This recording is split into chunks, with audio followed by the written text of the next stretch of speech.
Assalamualaikum warahmatullahi wabarakatuh. Kami dari kelompok 7, metodologi penelitian kuantitatif akan menjelaskan mengenai analisis data penelitian kuantitatif dan penyusunan laporan penelitian kuantitatif dengan dosen pengampu Ibu Ika Dian Rahmawati, Sarjana Pendidikan, Magister Pendidikan. Adapun anggota dari kelompok 7 yaitu Naila Nur Rozalia dengan NIM akhir 063, Iva Haryami dengan NIM akhir 085, Valentina Rizky Nurul Fatima dengan NIM akhir 087, dan Asvina Tamara Marzukoh dengan NIM akhir 104. Adapun standar kompetensi untuk materi kami yaitu mengidentifikasi analisis data penelitian kuantitatif, deskriptif, komparatif, asosiatif, serta penyusunan laporan penelitian kuantitatif. Adapun kompetensi dasar untuk materi kali ini yaitu 3.1, menelaah analisis data penelitian kuantitatif, deskriptif, komparatif, asosiatif, dan penyusunan laporan penelitian kuantitatif. Kemudian untuk indikator pembelajarannya 3.1.1, memahami analisis data penelitian kuantitatif, deskriptif, komparatif, asosiatif, dan penyusunan laporan penelitian kuantitatif. 3.1.2, menguraikan analisis data penelitian kuantitatif, deskriptif, komparatif, asosiatif, dan penyusunan laporan penelitian kuantitatif. Yang pertama ada analisis data penelitian kuantitatif. 1. Pengertian analisis data. Dalam penelitian kuantitatif, analisis data merupakan kegiatan yang dilakukan setelah data dari seluruh responden atau sumber data lain terkumpul. Kemudian, kegiatan dalam analisis data ini meliputi 1. Mengelompokkan data berdasarkan variabel dan jenis responden. 2. Mentabulasi data berdasarkan variabel dari seluruh responden. 3. Menyajikan data tiap variabel yang diteliti. Dan yang keempat, melakukan perhitungan untuk menguji hipotesis yang telah diajukan. Kemudian yang kedua ada analisis data sebelum penelitian. Nah, ada beberapa analisis data sebelum penelitian, diantaranya 1. Uji validitas, 2. Uji reliabilitas, dan yang ketiga uji daya pembeda soal. Untuk yang pertama yaitu uji validitas. Ada pengujian validitas konstruksi.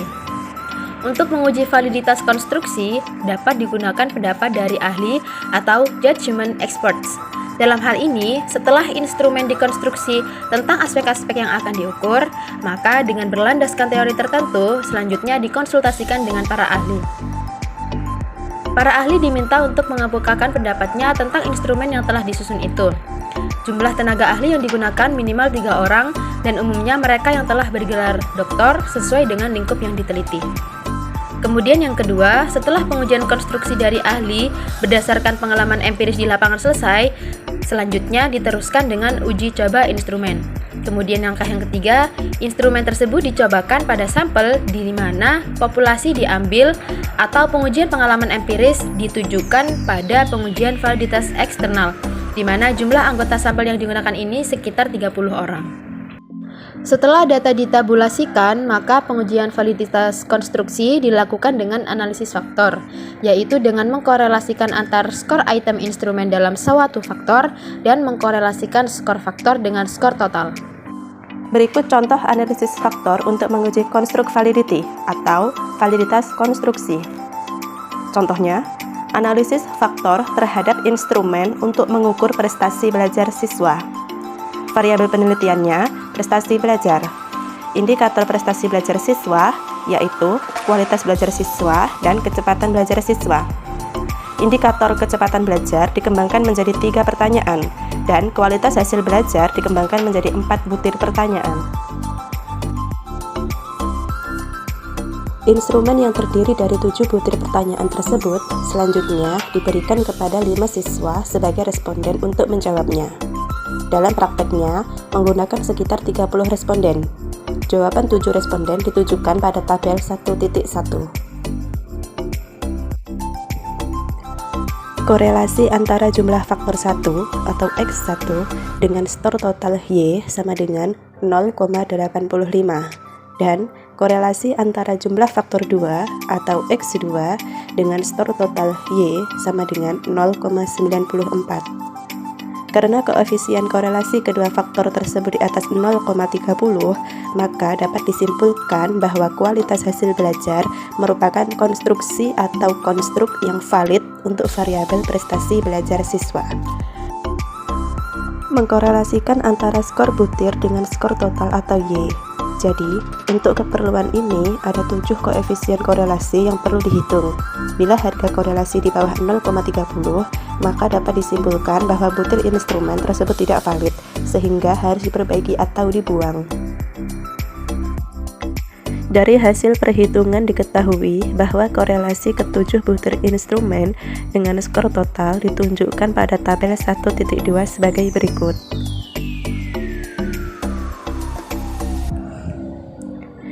Berdasarkan tabel 1.2, dapat diketahui bahwa butir nomor 2 atau faktor 1 tidak valid karena korelasi butir tersebut dengan skor total hanya 0,22 atau di bawah R kritis 0,3. Butir tersebut tidak selaras dengan butir yang lain. Pengujian seluruh butir instrumen dalam satu variabel dapat juga dilakukan dengan mencari daya pembeda skor tiap item dari kelompok yang memberikan tinggi dan jawaban rendah. Pengujian analisis daya pembeda dapat menggunakan t-test. Berikut ini diberikan contoh analisis daya pembeda untuk menguji validitas instrumen. Kelompok skor tinggi dan rendah pada instrumen untuk mengukur prestasi belajar siswa. Skor kelompok tinggi X bar 1 dengan hasil 135,1, S1 sama dengan 6,1, S1 pangkat 2 sama dengan 38,1. Kemudian skor kelompok rendah X bar 1 sama dengan 101,85, S1 sama dengan 10,2, S1 kuadrat dengan hasil 104,4. Contohnya, suatu instrumen penelitian akan digunakan untuk mengukur prestasi belajar siswa. Instrumen tersebut telah dikonsultasikan kepada para siswa dan dinyatakan siap untuk uji coba. Uji coba diperlakukan terhadap sampel 25 responden yang tahu masalah pembelajaran. Berdasarkan 25 responden tersebut, dapat dikelompokkan 27% responden yang memberikan skor tinggi dan 27% skor rendah, atau 27% responden berarti 0,27 kali 25 sama dengan 7. Seperti tertera pada tabel 6.9, untuk menguji daya pembeda secara signifikan digunakan rumus t-test sebagai berikut. T sama dengan rata-rata dari X1 dikurangi rata-rata dari X2 dibagi SGAB akar dari 1 per N1 ditambah 1 per N2, di mana SGAB sama dengan akar dari N1 atau jumlah dari sampel 1 dikurangi 1 dikali S1 kuadrat atau varians ditambah N2 atau jumlah dari sampel 2 dikurangi 1 dikali S2 kuadrat dibagi N1 ditambah N2 dikurangi 2. Berdasarkan data yang ada pada tabel 6.10 di atas dan rumus tersebut, maka varians gabungan atau SGAB dapat dihitung. SGAB sama dengan akar dari 7 dikurangi 1 dikali 38,1 ditambah 7 dikurangi 1 dikali 104,4 dibagi 7 ditambah 7 dikurangi 2. Hasilnya 8,4.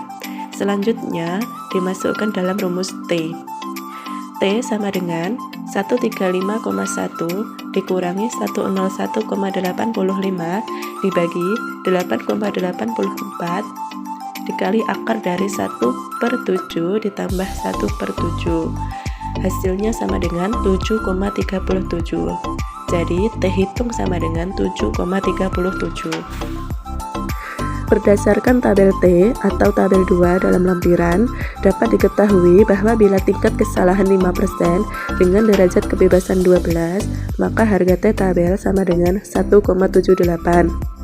DK sama dengan NF ditambah N2 dikurangi 2 sama dengan 7 dikurangi 2 sama dengan 12. Ternyata harga T hitung sama dengan 7,37 jauh lebih besar daripada T tabel 1,78, sehingga dapat dinyatakan terdapat perbedaan yang signifikan antara kelompok skor tinggi atau X1 dan kelompok rendah atau X2. Hal ini dapat disimpulkan bahwa instrumen tersebut valid. Selanjutnya yang kedua, pengujian validitas isi. Untuk instrumen yang berbentuk tes, pengujian validitas isi dapat dilakukan dengan membandingkan antara isi instrumen dengan materi pelajaran yang telah diajarkan.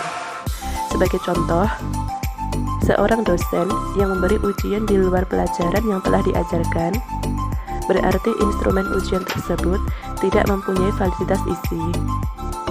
Untuk instrumen yang akan mengukur efektivitas pelaksanaan program, maka pengujian validitas isi dapat dilakukan dengan membandingkan antara isi instrumen dengan isi atau rancangan yang telah ditetapkan. Selanjutnya yaitu pengujian validitas eksternal. Validitas eksternal merupakan instrumen yang diuji dengan cara membandingkan atau yang digunakan untuk mencari kesamaan antara kriteria yang ada pada instrumen dengan fakta-fakta empiris yang terjadi di lapangan. Contohnya, misalnya instrumen untuk mengukur kinerja kelompok guru, maka kriteria dari kinerja pada instrumen tersebut dibandingkan dengan catatan-catatan di lapangan yang bersifat empiris tentang kinerja guru yang baik. Apabila telah terdapat kesamaan antara kriteria dalam instrumen dengan fakta di lapangan, maka dapat kita nyatakan bahwa instrumen tersebut mempunyai validitas eksternal yang tinggi. Untuk meningkatkan validitas eksternal penelitian, selain dengan meningkatkan validitas eksternal instrumen, maka dapat dilakukan pula dengan cara memperbesar dari jumlah sampel. Yang kedua yaitu uji reliabilitas. Uji reliabilitas meliputi 4 hal. Yang pertama yaitu tes retest, yang kedua yaitu ekuivalen, yang ketiga gabungan, dan yang keempat yaitu internal konsistensi. Yang pertama yaitu tes retest. Tes retest merupakan tes yang reliabilitasnya diukur dari koefisien korelasi antara percobaan pertama dengan yang berikutnya. Apabila koefisien korelasi positif dan signifikan, maka instrumen tersebut sudah dinyatakan reliable. Pengujian ini sering disebut dengan stability. Kemudian yang kedua ada ekuivalen. Instrumen yang ekuivalen merupakan pertanyaan yang bahasanya berbeda tetapi makna yang dimaksudnya sama. Contohnya, berapa tahun pengalaman kerja Anda di lembaga ini? Kemudian pertanyaan tersebut ekuivalen dengan pertanyaan yang selanjutnya seperti tahun berapa Anda mulai bekerja di lembaga ini? Kemudian yang ketiga yaitu gabungan. Nah, gabungan ini merupakan pengujian reliabilitas yang dilakukan dengan cara mencobakan dua instrumen yang ekuivalen dengan beberapa kali kepada responden yang sama. Jadi cara ini merupakan gabungan pertama dan yang kedua. Adapun pengujiannya seperti gambar di bawah ini. Jika dengan 2 kali pengujian dalam waktu yang berbeda, akan dapat dianalisis 6 koefisien reliabilitas. Dan bila ke-6 koefisien korelasi tersebut positif dan signifikan, maka dapat dinyatakan bahwa instrumen tersebut reliable. Yang selanjutnya yaitu internal konsistensi. Dalam pengujian reliabilitas ini, yang dapat dilakukan yaitu dengan teknik belah 2 dari Spearman-Brown, yaitu menggunakan KR20, KR21, dan ANOVA-Hood. Selanjutnya akan disediakan yaitu contoh dari pengujian validitas dan reliabilitas instrumen. Nah, bisa kita perhatikan yang pertama yaitu pengujian validitas instrumen. Pengujian dari validitas tiap butir ini digunakan yaitu dengan analisis item dengan mengkorelasikan skor tiap butir dengan skor total yang merupakan jumlah tiap skor butir. Berikut ini tabel skor dari soal, yaitu di mana tabel dari hasil data uji coba instrumen gaya belajar siswa. Dari tabel 6.12 dapat kita baca bahwa korelasi antara skor butir 1 dengan skor total 0,72 antara 2 dengan skor total 0,63 dan seterusnya. Korelasi yang digunakan yang ada adalah korelasi Emerson moment yang rumusnya dapat kita lihat pada bab analisis data. Apabila koefisien korelasi sama dengan 0,3 atau lebih atau dalam kurung paling kecil 0,3 maka dinyatakan valid. Kemudian yang kedua yaitu pengujian reliabilitas instrumen. Di sini dilakukan internal konsistensi dengan teknik belah 2 split half yang dianalisis dengan rumus Spearman-Born. Butir instrumen dibelah menjadi dua kelompok, yakni kelompok instrumen ganjil dan genap. Berikut akan disajikan yaitu sebuah tabel di mana yang pertama tabel 6.13 merupakan data untuk item ganjil dan 6.14 data untuk item genap. Kemudian kita dapat simpulkan bahwa dari tabel tersebut skor butirnya dijumlahkan sehingga menghasilkan skor total. Kemudian skor total antara kelompok ganjil dan genap dicari korelasinya. Jadi yang dikorelasikan adalah 31, 28, 30, 21 dengan 29, 27, 14, 27, 24. Setelah dihitung didapatkan koefisien korelasinya yaitu 0,68. Koefisien korelasi selanjutnya akan dimasukkan dalam rumus Spearman-Born di mana dapat kita lihat yaitu rumusnya dalam kotak putih RI sama dengan 2 RB per 1 plus RB sama dengan 0,809. Jadi dapat kita simpulkan bahwa reliabilitas gaya kepemimpinan yaitu 0,809 berdasarkan uji coba instrumen yang sudah valid dan reliable seluruh butirnya. Maka instrumen dapat digunakan untuk pengukuran dalam rangka pengumpulan data. Yang ketiga yaitu uji daya pembeda soal. Uji pembeda atau diskriminasi merupakan ciri butir tes yang digunakan untuk menunjukkan adanya perbedaan tingkat kemampuan antara kelompok peserta tes yang berkemampuan tinggi dengan yang berkemampuan rendah. Ciri daya pembeda soal yakni butir tes membentang dari yang paling rendah sampai ke yang paling tinggi. Indeks daya pembeda paling rendah 0,00 sama sekali tidak mampu membedakan kelompok peserta tes yang pandai dengan kurang pandai. Kemudian, indeks daya pembeda 0,000 sama sekali tidak menunjukkan adanya perbedaan antara jumlah jawaban benar pada kelompok peserta yang pandai dan kelompok peserta yang kurang pandai. Daya pembeda tertinggi yang dapat dicapai sebuah butir tes 100, berarti semua anggota kelompok berhasil memberikan jawaban yang benar dan tidak seorang pun dari kelompok kurang pandai yang berhasil memberikan jawaban benar. Adapun analisis daya pembeda soal dapat dilakukan dengan langkah-langkah seperti di bawah ini. Yang pertama yaitu mengurutkan skor yang diperoleh dari skor tertinggi sampai skor terendah. Kemudian langkah kedua yaitu menetapkan 27,5% dari jumlah peserta tes dengan perolehan skor tinggi, rendah, dan sisanya tengah. Kemudian yang ketiga yaitu menganalisis jawaban benar atau salah per butir tes. Dan yang keempat yaitu menganalisis daya pembeda butir soal dengan menggunakan rumus ID sama dengan FH min FL per N. Interpretasi indeks daya pembeda butir tes adalah sebagai berikut. Pada tabel di samping ditemukan daya pembeda dari soal nomor 1, 3, 4, dan 13. Butir nomor 1 sama dengan 5 dikurangi 2 min 6 sama dengan 0,50 dengan kriteria sangat baik. Kemudian butir soal nomor 3, 4 dikurangi 4 per 6 sama dengan 0 direvisi. Pada butir soal nomor 4 sama dengan 5 dikurangi 3 per 6 sama dengan 0,33 dengan kriteria baik. Kemudian butir soal nomor 14 yaitu 3 dikurangi 4 per 6 sama dengan min 0,17 yang bisa diartikan bahwa soal tersebut dibuang atau diganti. Selanjutnya, analisis data setelah penelitian. Analisis data setelah penelitian ini meliputi dua, yaitu ada statistik deskriptif dan inferensial. Yang pertama yaitu statistik deskriptif.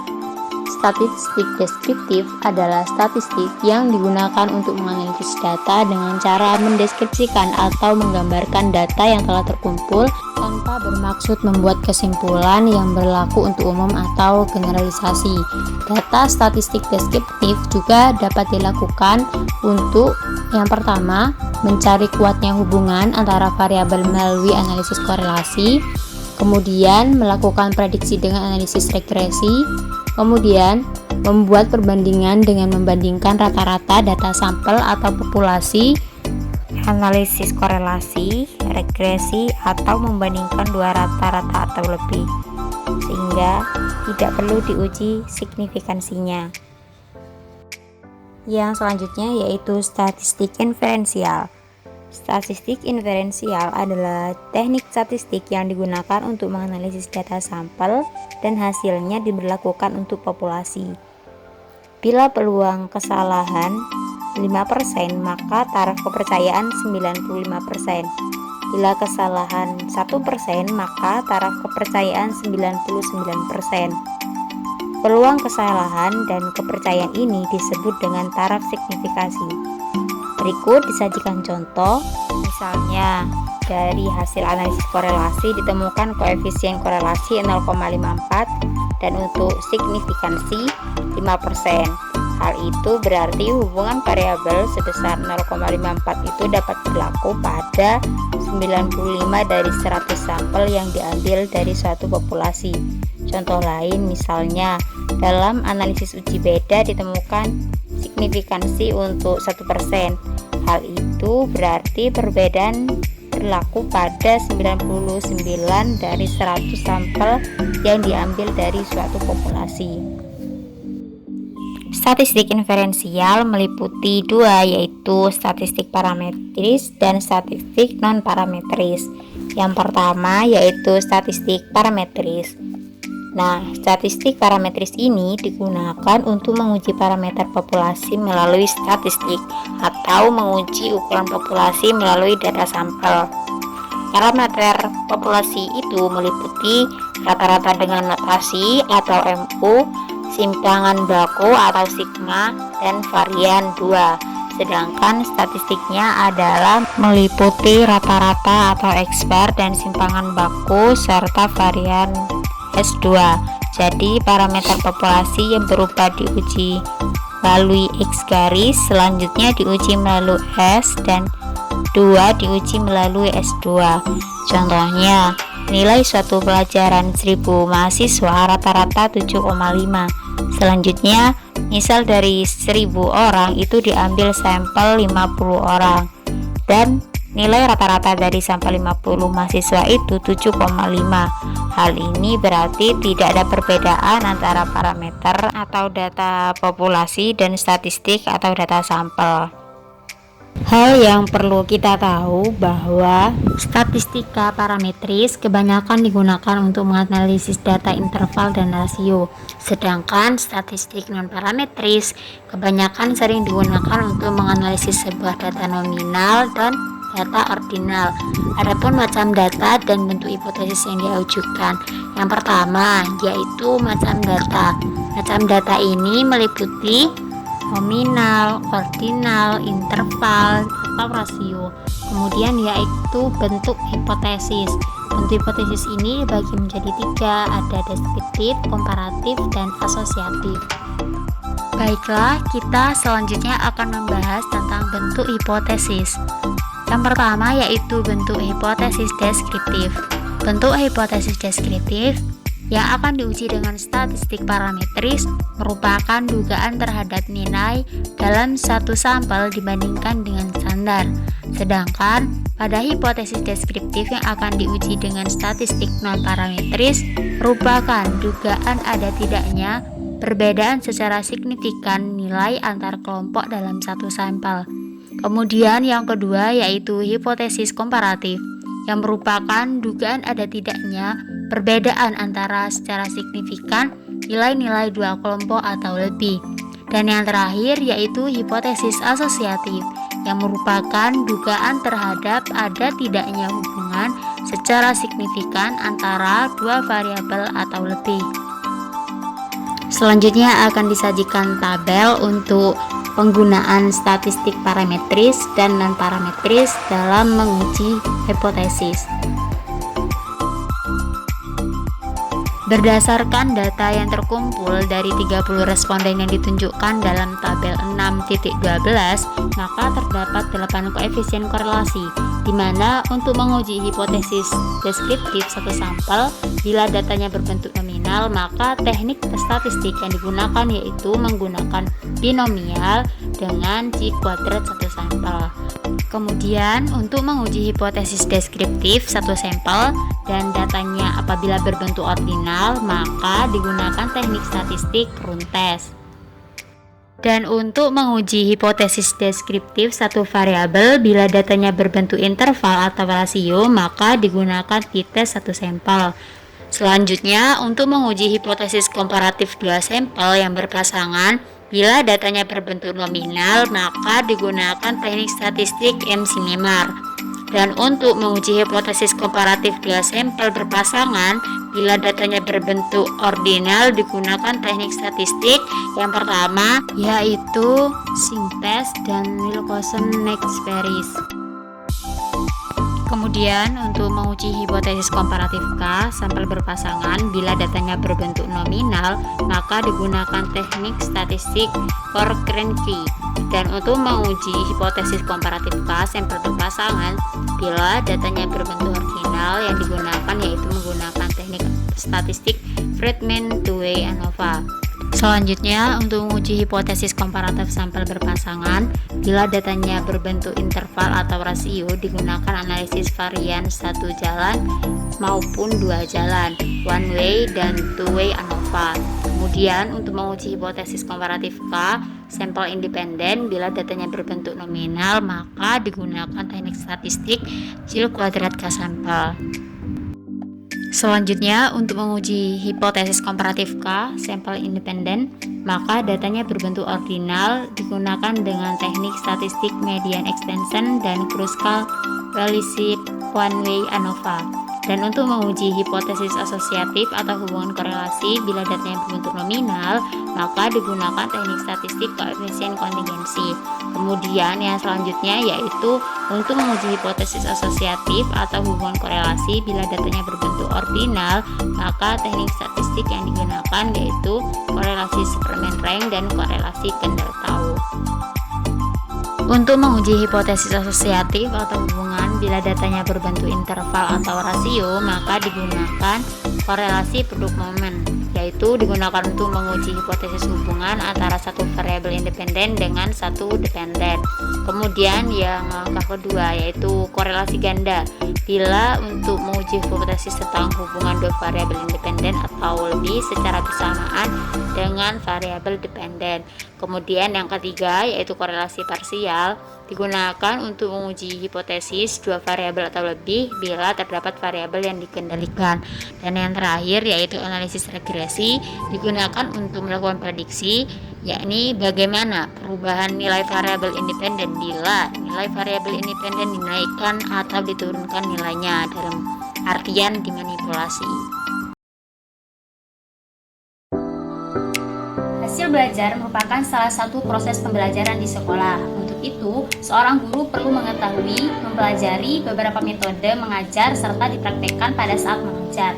Nah, untuk menghasilkan prestasi belajar siswa yang tinggi, guru dituntut untuk mendidik dan mengajar siswa dengan menggunakan metode pembelajaran dibutuhkan dalam proses pembelajaran di kelas. Sebagai seorang tenaga pendidik, guru harus dapat menguasai keadaan kelas sehingga tercipta suasana belajar yang menyenangkan. Dan untuk menghasilkan proses pembelajaran yang berkualitas, seorang guru membutuhkan metode pembelajaran yang baik pula, yang mampu memberikan dampak positif terhadap hasil belajar siswa, sehingga dibutuhkan kemampuan guru dalam menerapkan metode pembelajaran yang sesuai dengan karakteristik peserta didiknya. Nah, setiap proses pembelajaran wajib menggunakan metode-metode pembelajaran supaya pembelajaran tersebut dapat maksimal. Dalam menggunakan metode pembelajaran di sekolah, seorang guru dapat menggunakan metode pembelajaran yang berbeda-beda antar kelas yang satu dengan kelas yang lain. Dengan demikian, dituntut adanya kemampuan guru dalam menguasai dan menerapkan berbagai macam metode pembelajaran. Semakin baik metode itu, maka semakin efektif pula pencapaian tujuan dari pembelajaran. Dapat dikatakan bahwa adanya hasil belajar siswa yang tinggi dan berkualitas dapat dihasilkan dari proses pembelajaran yang berkualitas. Dan untuk menghasilkan proses pembelajaran yang berkualitas, seorang tenaga pendidik membutuhkan kemampuan dalam menerapkan metode pembelajaran sesuai dengan kebutuhan kelas. Ketidaksesuaian metode pembelajaran yang ditetapkan dapat menurunkan kualitas dari proses hasil belajar itu sendiri. Dengan demikian, maka perbaikan dan peningkatan hasil belajar siswa di sekolah dapat dilaksanakan dengan adanya penggunaan metode pembelajaran yang tepat oleh guru. Setelah memperhatikan contoh kasus tadi, adapun pertanyaan peneliti yang pertama, berdasarkan kasus tersebut, teknik analisis data manakah yang digunakan? Kemudian pertanyaan yang kedua, jelaskan macam data dan bentuk hipotesis yang diajukan. Adapun jawaban dari pertanyaan tersebut, yang pertama, teknik analisis yang dapat digunakan yaitu teknik analisis deskriptif dan inferensial, di mana analisis deskriptif merupakan teknik analisis data dengan cara mendeskripsikan atau menggambarkan data yang sudah terkumpul tanpa bermaksud membuat kesimpulan yang berlaku umum. Kemudian untuk inferensial, di mana data ini menggunakan analisis data sampel dan hasilnya diberlakukan untuk populasi. Kemudian jawaban untuk pertanyaan yang kedua, yakni macam data yang digunakan yaitu data kuantitatif. Sedangkan bentuk hipotesis yang digunakan pada kasus tersebut yaitu hipotesis komparatif dua sampel, di mana sampel yang digunakan yaitu hasil belajar siswa dan metode pembelajaran. Materi yang selanjutnya yakni penyusunan laporan penelitian kuantitatif. Bagian utama atau bagian awal yakni berisi halaman sampul. Yang pertama, judul. Judul harus memenuhi kriteria singkat, jelas, dan menunjukkan masalah yang akan diteliti, serta tidak membuka peluang penafsiran yang beragam atau tidak ambigu. Nah, jumlah kata pada judul maksimal 14 kata. Di bawah judul ditulis kata proposal skripsi untuk naskah proposal dan skripsi untuk naskah skripsi. Huruf yang digunakan yakni huruf kapital dengan jenis Times New Roman ukuran 14 spasi 1 dan dicetak tebal. Susunan judul seperti piramida terbalik. Kemudian yang kedua yakni terdapat lambang Universitas Trunojoyo Madura dengan ukuran 4 x 4 cm. Kemudian yang ketiga, nama lengkap mahasiswa yang disertai dengan nomor induk mahasiswa atau NIM ditulis dengan huruf Times New Roman ukuran 12 spasi 1 dan dicetak tebal. Kemudian yang keempat, nama program studi, jurusan, fakultas, dan universitas. Disusun urut ke bawah, ditulis dengan Times New Roman ukuran 14 spasi 1 dan dicetak tebal. Kemudian yang kelima yaitu tahun. Tahun yang dimaksud adalah tahun pelaksanaan penilaian proposal atau skripsi yang ditulis dengan huruf Times New Roman ukuran 12 dan dicetak tebal. Dan yang keenam yaitu format sampul depan untuk proposal skripsi dan skripsi dapat dilihat pada lampiran 1 dan lampiran 2. Berikut lampiran 2 yakni mengenai contoh halaman sampul. Pada bagian awal terdapat halaman judul, di mana bagian halaman judul ini sama dengan halaman sampul. Namun ada tambahan pada bagian halaman yakni berhuruf Latin I kecil. Bisa dilihat contoh halaman judul di sebelah kanan. Kemudian terdapat halaman pernyataan keaslian, di mana halaman pernyataan keaslian skripsi diharuskan ada di dalam skripsi. Halaman ini menjadi pernyataan tertulis dari mahasiswa penyusun skripsi bahwa mahasiswa yang bersangkutan siap bertanggung jawab atas keseluruhan dari isi skripsinya. Bisa kita lihat pada bagian kanan merupakan lampiran dari halaman pernyataan keaslian. Selain halaman pernyataan keaslian, terdapat pula halaman persetujuan, di mana halaman persetujuan memuat judul skripsi, nama penyusun, nomor induk mahasiswa, nama pembimbing, tanggal persetujuan, kolom tanda tangan persetujuan untuk dosen dari pembimbing. Berikut pada bagian kanan merupakan lampiran dari halaman persetujuan. Kemudian yang selanjutnya halaman pengesahan, di mana halaman pengesahan ini berisi pengesahan skripsi yang telah dinyatakan lulus sidang skripsi. Halaman pengesahan ini ditandatangani oleh penguji, kajur, dan dosen pembimbing. Dapat kita lihat pada bagian kanan merupakan lampiran dari halaman pengesahan. Selain itu, pada bagian awal terdapat ucapan terima kasih yang merupakan pilihan, di mana pada bagian ini penulis dapat menyampaikan ucapan terima kasih kepada pihak yang dituju. Kemudian setelah itu, abstrak. Abstrak ditulis dalam bahasa Indonesia dengan maksimal 200 kata dalam bentuk naratif dengan ukuran spasi tunggal. Identitas mahasiswa dan judul penelitian ditulis terpisah di atas teks. Abstrak juga dilengkapi dengan kata kunci. Isi bagian abstrak ditulis dengan huruf Times New Roman ukuran 12 dengan spasi 1. Yang selanjutnya yaitu halaman kata pengantar. Kata pengantar memuat uraian singkat mengenai maksud penyusunan skripsi dan ucapan terima kasih kepada pihak-pihak yang berjasa pada keberhasilan penyusunan skripsi. Di pojok kanan bawah paragraf kata pengantar ini ditulis kata bangkalan, bulan, tahun, dan penyusunan.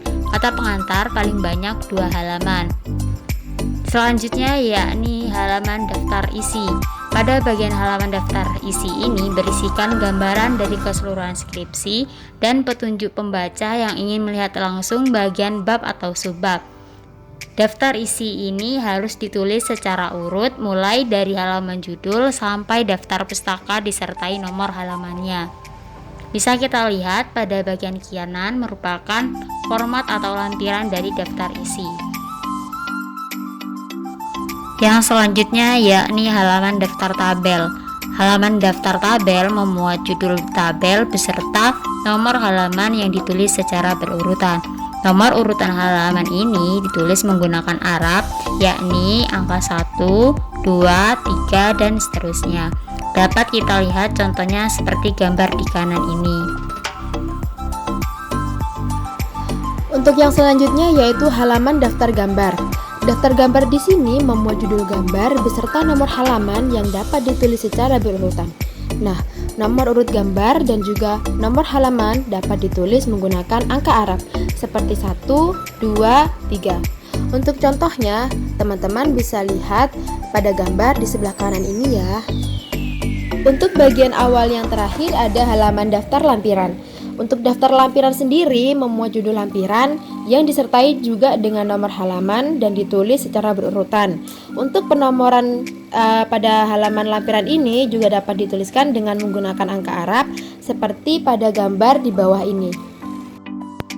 Untuk yang selanjutnya kita masuk pada bagian utama. Di bagian utama ini kita akan menemukan bab 1 pendahuluan, di mana pada bab 1 pendahuluan ini kita akan bertemu dengan yang pertama, latar belakang. Latar belakang ini memuat uraian tentang alasan atau latar belakang kenapa penelitian itu dilakukan, serta penelitian tersebut digunakan untuk siapa dan apa yang mempengaruhi dari penelitian yang dilakukan. Yang kedua ada rumusan masalah. Nah, pada rumusan masalah ini, peneliti dapat menuliskan pertanyaan apa yang perlu dituangkan secara tegas dan juga eksplisit dengan mengacu pada permasalahan yang akan diteliti. Kemudian yang ketiga ada tujuan penelitian. Nah, pada tujuan penelitian ini, laporan juga dapat disajikan dengan kalimat yang sederhana serta singkat, di mana kalimat sederhana dan singkat ini mampu mengenai keinginan yang ingin dicapai dari penelitian yang ingin dilakukan. Untuk yang keempat ada manfaat penelitian. Untuk manfaat penelitian ini, penulis hendaknya mampu memberikan gambaran bagaimana hasil penelitian yang akan dicapai itu memiliki kontribusi terhadap perkembangan keilmuan yang sesuai dengan lingkup bidang ilmu yang dikaji. Kemudian yang kelima ada batasan penelitian. Pada bagian batasan penelitian ini memuat batasan-batasan dalam ruang lingkup penelitian. Contohnya, permasalahan penelitian yang terkait atau mata pelajaran materi yang digunakan dalam penelitian serta populasi yang akan digunakan. Untuk bab 1 pendahuluan yang terakhir ini yakni ada definisi istilah. Definisi istilah di sini merupakan definisi yang berisikan istilah-istilah yang digunakan dalam penelitian, yang mana isi dari istilah-istilah ini tidak umum dalam suatu penelitian didasarkan pada sumber pustaka yang ada. Untuk yang selanjutnya yakni bab 2, kerangka teori dan konsep. Yang pertama ada landasan teori. Bagian landasan teori ini berisikan kajian teoritis untuk menyusun kerangka pemikiran teoritis dalam upaya memecahkan masalah penelitian, atau bisa juga untuk menjawab pertanyaan-pertanyaan penelitian yang ingin dicapai pada penelitian yang ingin dilakukan. Untuk isi dari landasan teori ini kita juga bisa kaitkan dengan hubungan dengan permasalahan yang diteliti sehingga mampu memberikan gambaran tentang posisi permasalahan, sasaran, dan target pemecahan masalah, serta melandasi pemikiran metodologis terutama dalam menetapkan rancangan penelitian. Untuk bagian yang B ini ada penelitian yang relevan. Pada penelitian yang relevan ini berisikan temuan penelitian yang terdahulu yang bisa digunakan sebagai landasan untuk mengembangkan dan juga membedakan peneliti yang sedang dilakukan oleh peneliti yang terdahulu. Nah, untuk penelitian yang relevan ini, teman-teman atau peneliti juga bisa mengambil dari artikel ataupun jurnal nasional serta internasional. Untuk yang ketiga ada kerangka berpikir. Pada bagian kerangka berpikir ini berisikan gambaran umum tentang penelitian yang akan dilakukan, mulai dari masalah yang ditemukan dalam penelitian yang telah disajikan pada latar belakang dan rumusan masalah. Kemudian, teori-teori penelitian yang telah disajikan pada bab landasan teori, solusi yang ditawarkan dalam penelitian, dan juga harapan yang ingin dicapai setelah melakukan penelitian. Untuk yang terakhir ada hipotesis penelitian. Pada bagian hipotesis penelitian ini merupakan pengembangan dari latar belakang masalah yang menunjukkan bahwa rumusan yang diangkat belum terjawab. Nah, uraian tersebut juga didukung dengan berbagai publikasi yang berhubungan dengan masalah yang diteliti, mencangkup aspek yang diteliti, konsep-konsep yang berkaitan dengan masalah yang diteliti, serta teori yang melandasi kajian. Untuk yang ketiga ini ada bab 3, metode penelitian. Yang pertama, jenis dan desain penelitian. Pada bagian ini menjelaskan bagaimana penelitian yang digunakan itu disertai dengan sumbernya. Di sisi lain, penulis juga dapat menjelaskan tentang jenis rancangan penelitian kuantitatif yang akan dilakukan untuk memperkuat metode penelitian yang dilakukan. Untuk yang kedua ada subjek penelitian. Subjek penelitian ini mendeskripsikan tentang tempat dan juga waktu penelitian yang dilakukan oleh peneliti, di mana subjek penelitian ini dilengkapi dengan tanggal serta spesifikasi perkiraan bulan. Pada bagian ini, peneliti juga mampu menjelaskan populasi dan juga sampel yang dilibatkan dalam penelitian, di mana isi dari populasi dan sampel ini merupakan identifikasi batasan-batasan tentang populasi dan subjek penelitian, prosedur dan teknik pengambilan sampel, dan besarnya sampel. Untuk yang ketiga ada definisi operasional. Definisi operasional diperlukan untuk memperjelas hal-hal yang berkaitan dengan variabel penelitian. Contohnya, variabel penelitian antara lain variabel bebas, variabel terikat, dan variabel kontrol. Untuk yang keempat ada teknik pengumpulan data. Nah, pada teknik pengumpulan data ini peneliti hendaknya mengemukakan teknik atau cara yang digunakan untuk mengumpulkan data yang diperlukan dalam penelitian. Untuk teknik pengumpulan data yang dilakukan ini, peneliti dapat mendapatkan data yang lengkap dengan objektif. Adapun contoh teknik pengumpulan data yang dapat digunakan dalam penelitian ini, misalnya tes, angket, dan juga wawancara. Untuk yang selanjutnya yaitu instrumen penelitian. Instrumen penelitian ini menjelaskan tentang alat yang digunakan saat penelitian untuk mengumpulkan data. Apabila instrumen yang digunakan sudah ada, maka harus ada uraian yang mengenai karakteristik dari instrumen tersebut. Untuk yang selanjutnya ada teknik analisis data. Untuk teknik analisis data ini menjelaskan tentang bagaimana mengolah data yang diperoleh atau yang diperlukan dalam penelitian. Untuk tekniknya sendiri dapat memakai atau menggunakan uji statistik yang bisa berupa statistik deskriptif, parametrik, ataupun non-parametrik. Untuk bab 3 yang terakhir yaitu prosedur penelitian, di mana dalam hal ini peneliti mampu memaparkan tahap-tahap yang dilakukan dalam penelitian, yakni ada tahap persiapan, pelaksanaan, dan juga tahap akhir. Untuk bagian utama yang selanjutnya yakni ada bab 4 hasil penelitian dan pembahasan. Pada hasil penelitian dan pembahasan ini, poin pertama yakni hasil dan analisis data. Hasil dan analisis data ini berisikan 1. Hasil dan analisis instrumen penelitian. Contohnya validitas, reliabilitas, tingkat kesukaran soal, dan daya pembeda. Yang kedua yakni hasil pengumpulan data penelitian, yang mana meliputi hasil pretest, hasil posttest, hasil observasi, dan hasil angket. Untuk yang ketiga yakni hasil analisis data penelitian. Misalkan, proses pengujian persyaratan analisis atau argumentasi mengapa persyaratan tidak dilakukan. 2. Proses pengujian hipotesis sesuai prosedur baku dalam pengujian hipotesis. Kemudian yang kedua ada pembahasan. Pembahasan di sini meliputi realisasi, di mana pelaksanaan penelitian, misalkan realisasi penerapan, treatment, atau perlakuan. B. Pembahasan hasil penelitian terkait dengan rumusan permasalahan. Untuk bagian utama bab terakhir yaitu bab 5 atau penutup. Nah, pada bab 5 ini berisikan tentang A. Kesimpulan. Kesimpulan ini berisi pernyataan singkat hasil analisis dan pembahasan sekaligus jawaban dari perumusan masalah penelitian ataupun hipotesis. B. Saran. Bagian saran ini juga dapat dikemukakan apabila terdapat hal-hal yang perlu disampaikan kepada pembaca maupun pihak yang berkompeten berkenaan dengan pembahasan atas fakta-fakta dalam penelitian. Kemudian pada penyusunan laporan penelitian kuantitatif ada bagian akhir yakni meliputi daftar pustaka. Daftar pustaka ini peneliti wajib mencantumkan sumber atau referensi yang telah digunakan untuk melengkapi dan memperkuat isi dari hasil penelitian yang mengacu pada APA Style atau American Psychological Association. Dan yang terakhir yakni lampiran.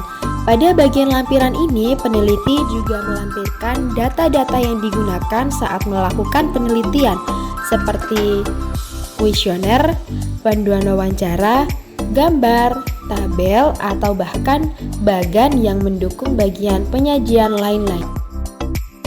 Sekian penjelasan materi yang dapat disampaikan oleh kelompok 7. Kurang lebihnya kami mohon maaf. Wassalamualaikum warahmatullahi wabarakatuh.